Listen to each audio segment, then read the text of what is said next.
Good evening.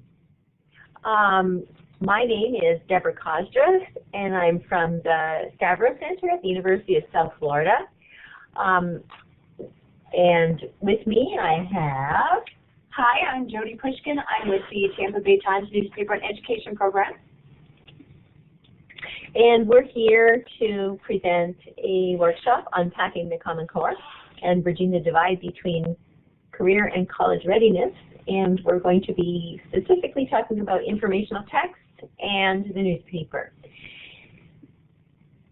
There's two of us here, so we'll be monitoring the chat window. So if you have questions, you can wait till the end, or you can go ahead and type them in the chat window. And if you have any problems, please type those questions as well in the chat window so we can get at them right away. To make sure they can hear. We would like to also make sure that that you can hear us. So if you can hear us, please raise your hand.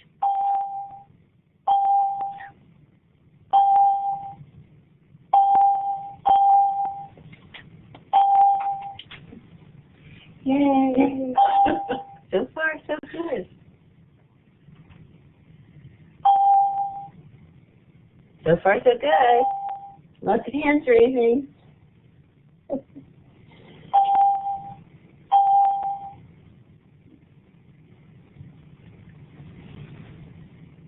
Is there anyone else who hasn't raised their hand yet? If you can hear us, please raise your hand.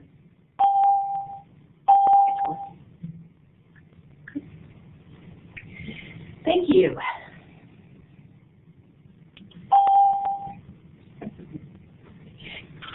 Happy faces. I like happy faces. Thanks for the smile. Okay, I'll clear the hands. Oh, we have a couple people who haven't raised hands.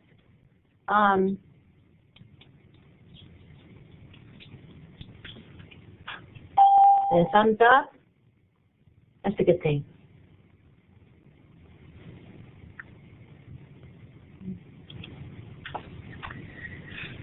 Remember, if you have any problems, just type them in the chat box, and we'll be able to get right to you. Because one of us will be monitoring the chat, while the other one is unpacking the standards. So we'll move on. First of all, thank you so much for joining us. We really appreciate it. And this will be the first of a series of workshops that we plan to do, webinars once a month for the next couple of months. And we will let you know more about that in a little bit. So first of all, we're going to start with a question, because one of the things that we need with the Common Core is we're hearing about asking some questions that spark interest, because without interest, the students aren't going to want to read. So we do want interest. So we have an interesting question here. What is black and white and still red all over? Does someone want to type in an answer? Oh, yay! And yes, it is. It is indeed the newspaper. And that was an interesting article that I found in the Library of Congress blog recently. And we have the link there for that blog. And what we will do after the session is we will provide all of these links in an email so that you can go back to them. And also you should be able to download the PowerPoint off this website. And if you have trouble with that, we will also give you a zip drive of the PowerPoint, so you'll have all of the information you need. So what is black and white and still red all over is the newspaper, but sometimes it's not in paper form, and we'll find out about that in a few minutes. Today, when we talk about the Common Core, we're not going to go really in depth with all of the standards. Basically, I'm sure that most of you have heard about the Common Core, or rumors anyway. Common Core state standards are national standards for literacy and mathematics. And in this particular session, we're going to be unpacking the Common Core reading standards for informational text using the newspaper as informational text. And one of the key points that people who are working with Common Core talk about is that these reading standards and writing standards should help students to be able to read like a detective and write like a reporter. And reading is very important to teach students to find evidence in the text. So they're reading to find evidence, and then when they're writing, they're using that evidence in those sources. Okay, I'm just going to talk about newspaper and education a little bit. For those of you who are not familiar with newspaper and education, most newspapers throughout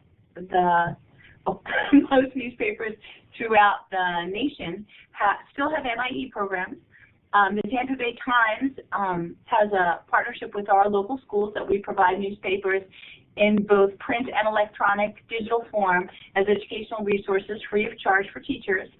And the goal of our NIE program is to build future lifelong readers who then in turn would be productive citizens. And of course, as we talk more about Common Core, it is really all about critical thinking. I just wanted to mention that if you do have, I'm going to raise the hands now. If you do have any problems hearing us, or, well, obviously if you have a problem hearing us, you may have a question. How do I get the sound to work? I can't hear anything. If you can't get the sound, oh, you can't hear you. I'm sorry. We'll type in the answer to that question now. If you're having trouble with anything, please just type it in the chat, and we'll work on fixing that. Do you want to switch? We'll switch. Thank you, Jill. Thank you, Jill. Go to tools and set up your audio. Sorry, folks. Musical chairs here. And thank you for that assistance. Okay, I am going to attempt to do this. Okay. Your mouse is backwards. I'm sorry. Okay. Okay. So for those of you who are from this area, the Tampa Bay area, the Tampa Bay Times provides free resources to Citrus, Hernando, Hillsborough, Manatee, Pasco, and Pinellas counties. We also work with Polk County occasionally, and Sarasota County occasionally. Like I mentioned before, nationally, there are lots of newspaper and education programs that should be able to help you with free resources. We can help you at the Tampa Bay Times, kind of no matter where you are right now, through our statewide program, our Florida Press Educational Services. We all work together, and we can kind of match you to the people that you need to speak to. We, just like this one, we host teacher workshops. We do them live and through the computer. And we provide free lesson plans, which you are all able to access on our website, which is tampabay.com/NIE. Okay, so why should you use the newspaper in your classroom? Well, there's a couple of reasons for that. First of all, using NIE curriculum and the newspaper on a regular basis helps students develop daily reading habits that will carry through their lives. The goal is to get them reading. Deborah mentioned before interest, and the newspaper can be very high interest to your students. They want to know what's going on with the local sports team. They want to know what's going on with the football team. They want to know what's going on in their neighborhoods. The newspaper provides a vital link to the real world for students who too often do not realize the value of their academic programs. The study of today's critical issues of events and people helps students understand the past and see a role for themselves in the future world. In other words, the newspaper is informational text that will bridge the gap between regular, traditional lesson plans in school and what's going on in the real world. Throughout the state of Florida and throughout the nation, we are moving more towards the electronic edition of the newspaper, and that is a great way to engage students. They do like reading the print newspaper, but the digital version is an exact replica of the newspaper. It is a great way to engage struggling readers, as well as your higher achieving students. The cool features of the electronic edition, for those of you who are not familiar with it, you can usually access all editions of your newspaper. Here in the Tampa Bay area, we have 7 editions, and we have 7 different counties. You can email articles to your friends or family. You can save or print articles. That way you don't have to keep storing newsprint in your classroom. There's an email notification feature, so if your students are researching something, they can actually have articles that are on the subject they're researching emailed to them, a notification emailed to them, and you can do the same thing. If you are in the Tampa Bay area, you have automatic access to the e-edition through your school's media center, and you will have that until the end of the year. If you are outside the Tampa Bay area and you are interested in checking out our what the electronic edition is about and our version of the newspaper, we're going to provide my email address later. Actually, you got an email from me earlier. You can just email me and I will set you up so that you can look that over. Make sure that you, I appreciate the comments in the chat, but make sure you send me an email so I know who you are, and I will be happy to share some access with you. Just a little background about me. I am an English teacher, kind of in my blood, in addition to working at the Tampa Bay Times, and I teach distance learning classes for St. Leo University, so I'm kind of familiar with trying to get students to know how to read and want to read, and I think that the digital edition is a great resource. And I am going to turn this part of it over to Deborah, and I see there's a few questions that I can answer on that. Okay.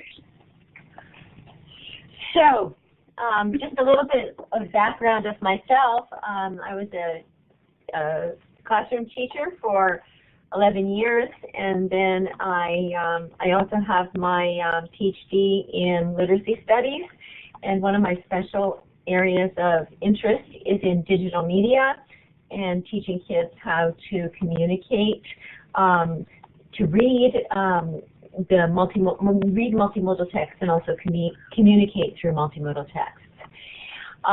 So what I'm going to do now is we're going to look at the newspaper in terms of the reading standards for informational text. What I've posted are the reading anchor standards for the reading anchor standards.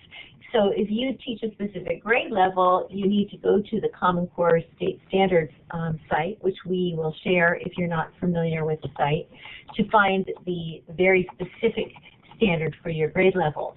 But what the anchor standards for reading are, they are an anchor standard, which really means what is this standard all about from kindergarten right through 12th grade. And the first 3 anchor standards for reading are put together in a category called key ideas and details.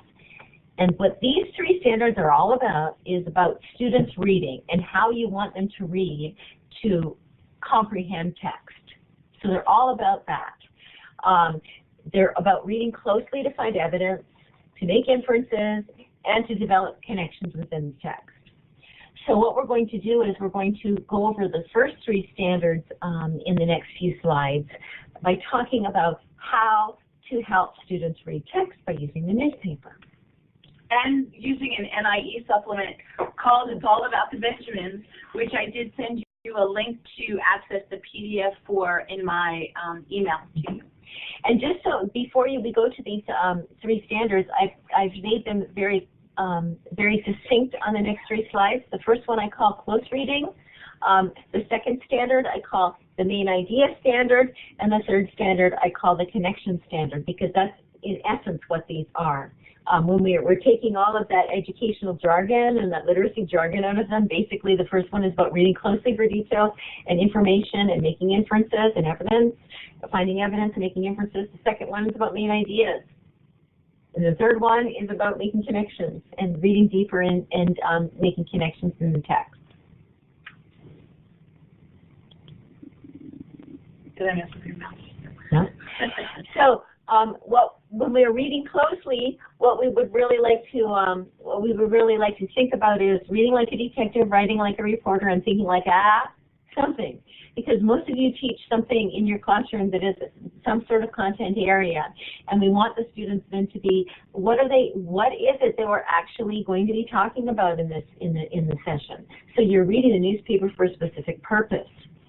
So what we've developed is, because we're supposed to be reading like a detective and writing like a reporter, we've developed the CSI-R, Model for Close Reading.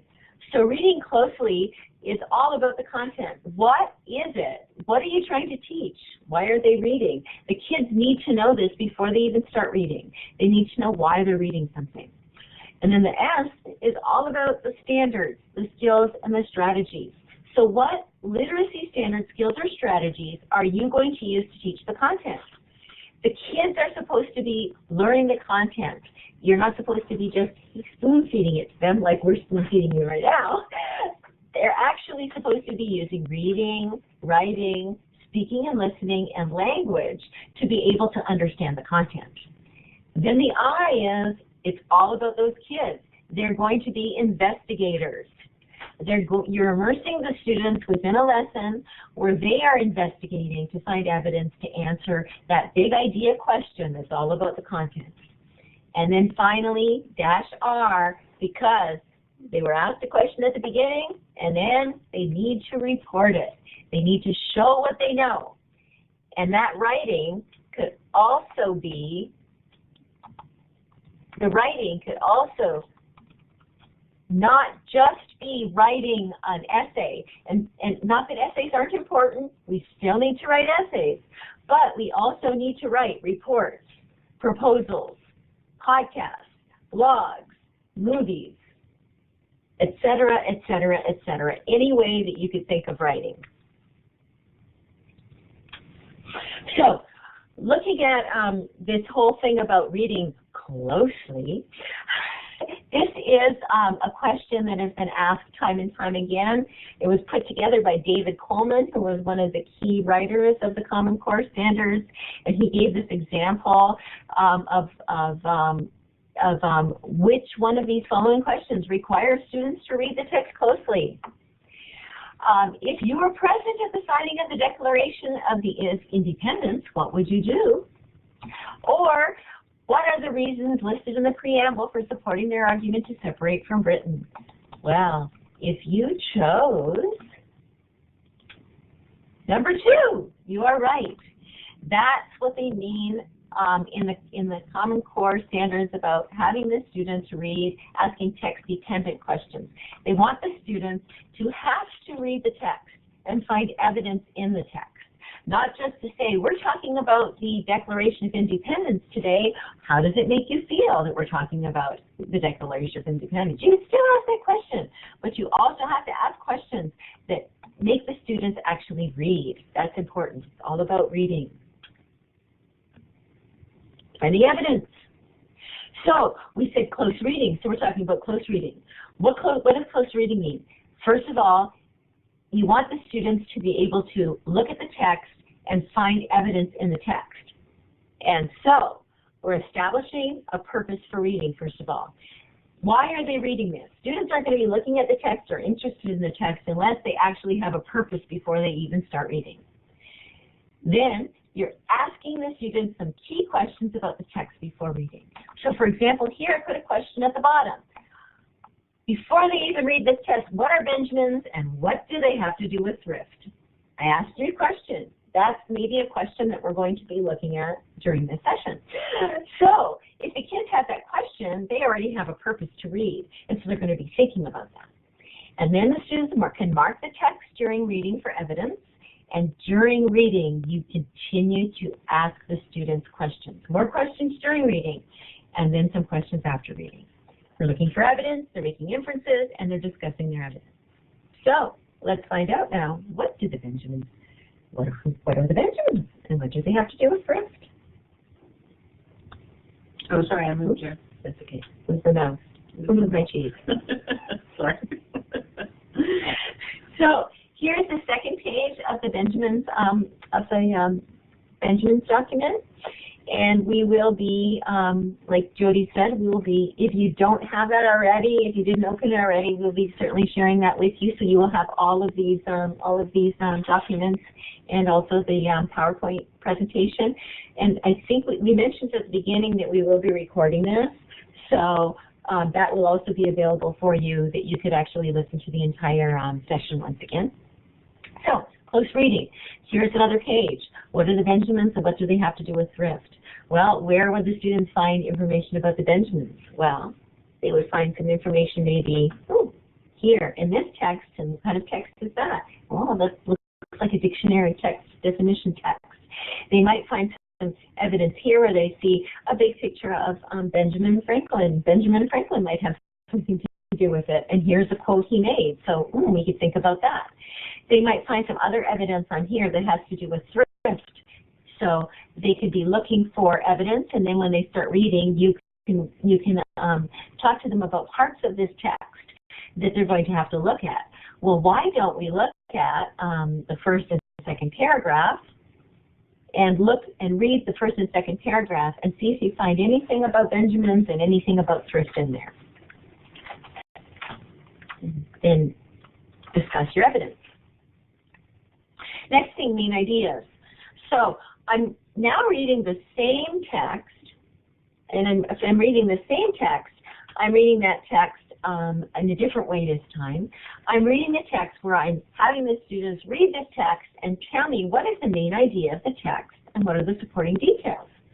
So in order to get the kids keyed into what the main idea might be, have them look around the text. What is the title? What are some other images that you see? So what is the title? What are some other images you see around the text? What might this text be about before they even start reading? And then after, you have them, make some notes, and then afterwards they can retell and summarize. So that's what main ideas, reading for main ideas. We've been doing a lot of that already. That's not a new thing.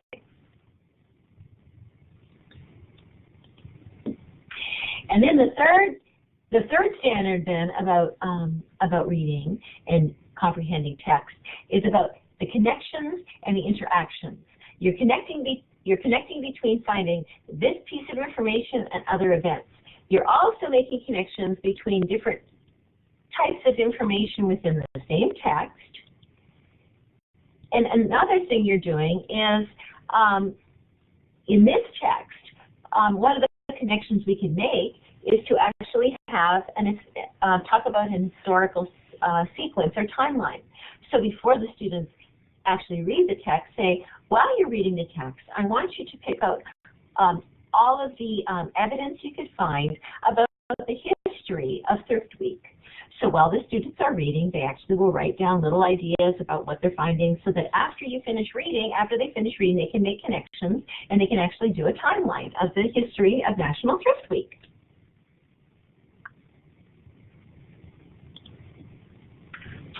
So those are the three big standards that are about how to read, how to comprehend text. The next three reading anchor standards are all about craft and structure. These are questions you're going to ask the kids that are all about the way the text is written, how you're interpreting the way the author used words, the way the author chose text features, and also the way that the author might illustrate a purpose or a bias. This is where you're talking about things like vocabulary and word meaning. You're talking about things like the text features, the text structure, and also assessing a point of view, an author's purpose, and also comparing and contrasting accounts, not account. Sorry about that spelling mistake. I guess I should have checked my word meaning there. So we'll look at those in terms of text. What do those look like? Close reading would have discovered that error. Yes, but I guess I should have done some close reading there before we caught another one, but we didn't catch that one. So, vocabulary and word study.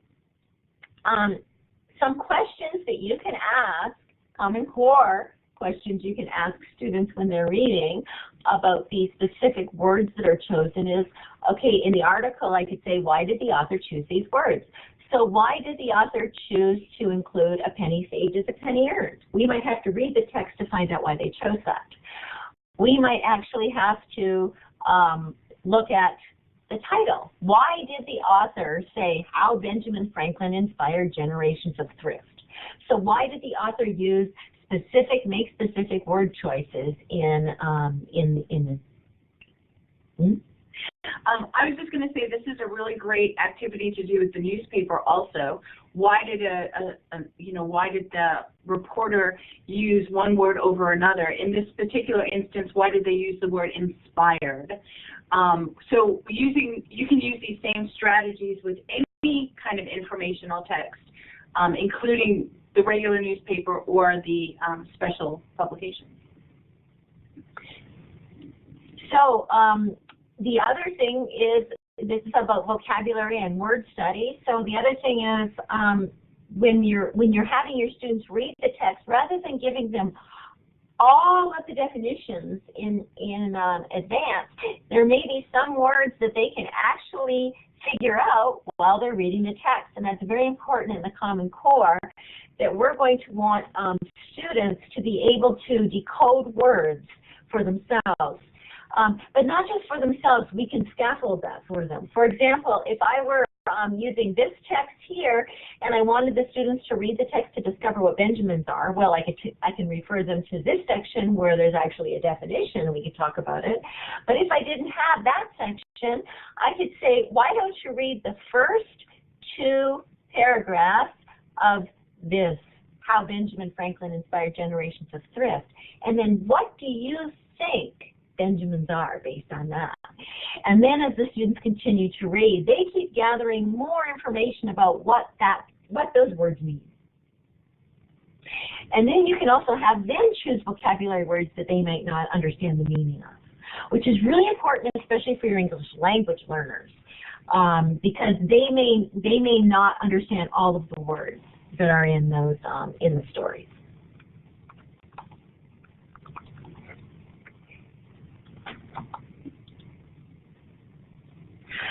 So here we are again, and we're looking at that same text. I made it a little larger so you could see it better.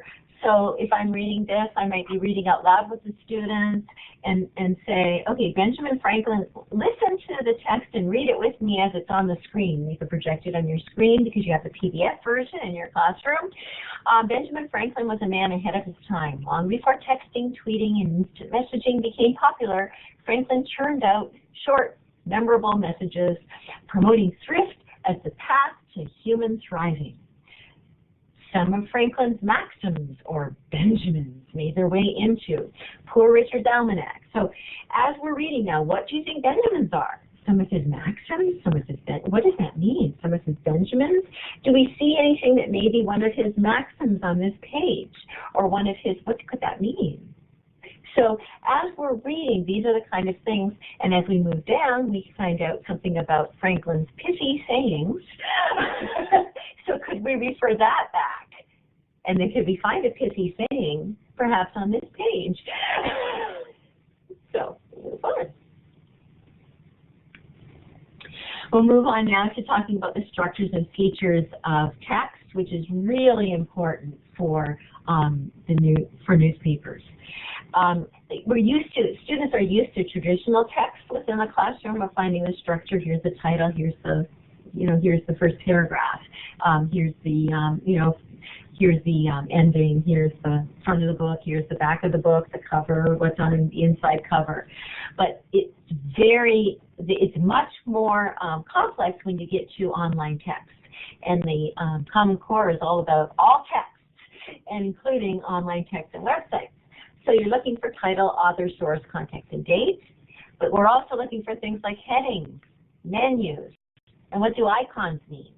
What do I do? What can all of these things do? Well, they can't on here. They're not linking. But if you're on a real website, obviously they're going to link to something. These are hyperlinks. What kind of hyperlinks are these? Well, these are hyperlinks about lesson and classroom activities, and these are about resources by grade level. What are all of these things up here? What are these? These are, oh goodness, those are, those are tabs. Where do they bring us to? What does that bring us to? These are all things that students need to learn in order to be literate with websites. They also need to learn about structure. They need to learn if the text is maybe a compare or contrast or a descriptive text or a chronology, a cause and effect or problem solution type of text. But they also need to know about the text structure of a website or a web page, and then looking at the development of claims.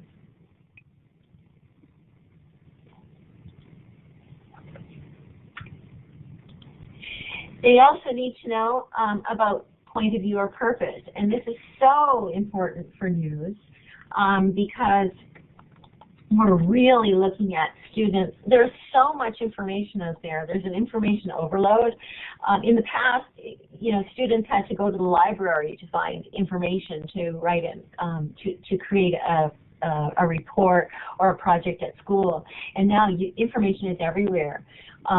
They can go on the internet and find so many sources instantaneously that they need to know how to evaluate those sources. And they need to know how to evaluate what the writer is writing and how to find out what the writer means. So one of the things we talk about with the Common Core is the point of view of the author and the purpose. So we look at what is the source. We have the Tampa Bay Times here as a source. Is that a reputable source? Yes. Yes, indeed. The newspaper is a reputable source. You may not agree with what the newspaper or what the news is always saying, but the news is probably a much more reputable source than Joe Blow's blog. Or Wikipedia. So, when you're looking at that, though, we're also looking at what is the author's purpose? Why did they write this text? We have an opinion piece, we have editorial. So these are opinion pieces. So these pieces aren't just written to give some information to the general public. They are written for a purpose. The author had a purpose to write. So students need to know that. They need to know the difference between just a bunch of facts put down on a piece of paper and facts that have that the author is writing for a specific purpose. Another important thing is they need to be able to compare that with an account of another account of the same finding. So this is an editorial about threats here from climate rising. So they need to then be able to find some other sources that they can compare and contrast with. And then they can find out what one author says and another author says and find out what their point of view and what their purpose of writing might be. They also need to find what evidence did that author present. And what evidence does another author present? One author may present a lot of evidence, and another author may present only their opinion. It's very different writing. And what persuasive tools does the author use?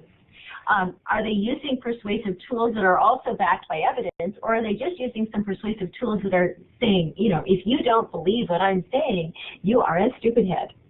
Well, actually, that won't be in the Tampa Bay Times. It may be on a blog, though. And it may be in the comments on the website, so be careful there. Yes. Okay, then the next three informational text reading standards are all about integrating knowledge and ideas. So we learned in the first three standards that students need to read closely, they need to comprehend the text, and then the students need to deconstruct the text to find out why it was written and who wrote it and why, what were their purposes. Now in the next three standards, it's all about them taking information and integrating it together. They're gathering information, they're comparing across text, they're evaluating sources, and they're analyzing evidence. It sounds like something that a reporter does. Exactly what a reporter does. So it's very important. They're actually reading like a reporter. In this case, they're reading like a reporter so they could write like a reporter. So they're doing things like finding a relationship between illustrations and text, and they're looking at information that's presented in visual, oral, and quantitative, numerical formats, charts, graphs, etc. They're also looking at authors' claims and reasons and evidence and sources, and they're looking for their arguments. Is there sufficient evidence, or is there just, something that's not quite evidence? It's maybe an opinion. And they're also looking at analyzing how two or more texts address similar themes, and they're trying to compare and contrast those. So we'll look at some of those examples in news. The first one, that first standard is all about multimedia. They're looking at information in a variety of ways. They're looking at, for example, this was Tampa Bay Times recent edition, Monday. So I'm sure some of you have heard this story about the jackpot of the Powerball ticket sale in Zephyr Hills. So this is the actual paper version. This is actually from the paper version. Although actually technically this is the electronic. It's the electronic edition, which is exactly like the paper edition. So it's actually a little bit different because it's the electronic version of like a photo, an image, a digital image. So it's very similar though because it is a flat image, and what we have though is this is still multimedia because we have words, we have images, we have numbers, we have dates, we have other things that lead us to other pages. So this is every text is a multimedia text that's in the newspaper. But then we also have more multimedia, different types of multimedia when we go to the same day with the Tampa Bay Times that is the digital online text. Same day, we have, once again, we have the article about Zephyr Hills looks a little different. Instead of having a still image here, we have an arrow that someone who is media literate will know that means it's a video, so we can play the video. We also have some reader activity, so we have comments here. We also have other place to connect with them. We also have icons. Those are part of literacy that we learned in the former standards as well. And we have all kinds of other ways in which to interact with that text that students would need to know the different text features there in order to interact with the text, which they probably do, because they're probably interacting with multimedia all the time. But that doesn't mean they know how to do it. I would say correctly, that they know how to do it efficiently. They don't always do. So that's your job. We need to help them. They also need to look for evidence in claims, and this is something that students often don't understand. They look, they read, and they hear someone say something, and then they repeat it. But we're looking for evidence in claims. And so if we're teaching the students how to read, we're back to the Benjamins again. What evidence does these are questions you can ask. What evidence does the author provide explicitly about thrift? So you can have students read this article, and they're looking, what does the author say about thrift? They can write little notes while they're reading, and then discuss it afterwards. And then another question you could say, what claims does the author make implicitly? What are some claims the author makes about thrift, but he doesn't necessarily say it out loud that this is thrift?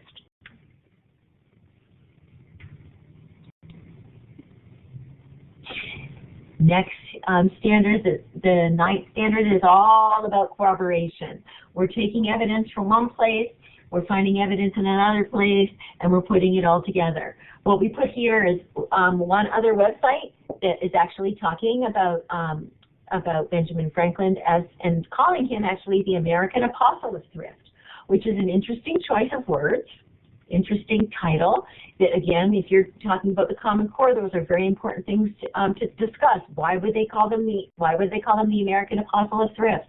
So they could read on to find out about it. They could also then read this article to find out what this gentleman, David Blackenhorn, says about the history of Benjamin Franklin, talking about thrift, and then compare that to the evidence they got out of the all about the Benjamin's articles that are all put together in the materials that we've been talking about.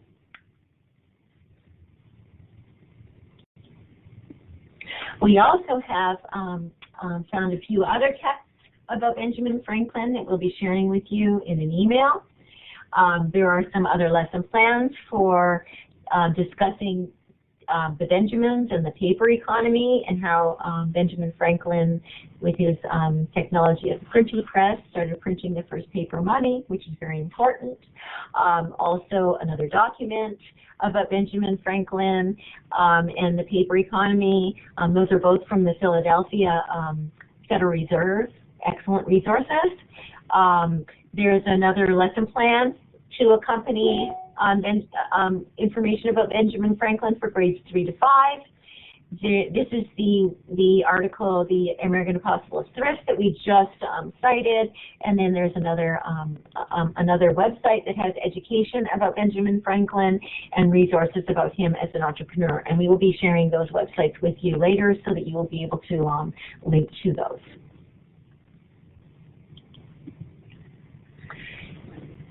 And now we're on the 10th informational. People are having Java problems. Oh no. Okay.